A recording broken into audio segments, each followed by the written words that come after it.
ನನ್ನ ಕಡೆಯಿಂದ ಅವ್ರಿಗೊಂದು ಸಪೋರ್ಟ್ ಅಷ್ಟೇ, ಮಾಡ್ತಾ ಇರು, ನಾವು ನಿನ್ನ ಬೆನ್ನಿಗಿದ್ದೀವಿ ಅಂತ ಅನ್ನೋದು.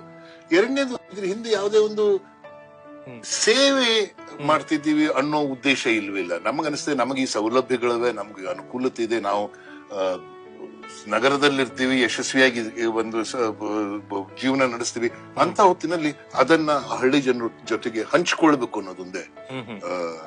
ಅದು ಸೇವೆ ಅಂದ್ರೂ ಒಂದು ನಾವೇನೋ ಬಹಳ ದೊಡ್ಡ ಕೆಲಸ ಮಾಡ್ತಿದ್ದೀವಿ ಅನ್ನೋ ಒಂದು ಭಾವನೆ ಬಂದ್ಬಿಡ್ತದೆ. ಆ ಭಾವನೆ ಖಂಡಿತವಾಗಿಯೂ ನಮ್ಮಲ್ಲಿಲ್ಲ. ಮತ್ತೆ ಮತ್ಯಾವ ಭಾವನೆ ಇದೆ?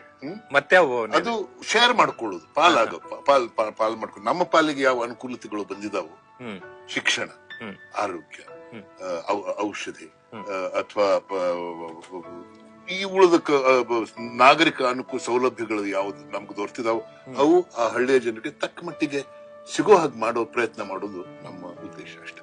ಇನ್ನು ಈ ಸ್ವಯಂ ಸೇವಾ ಸಂಸ್ಥೆಗಳು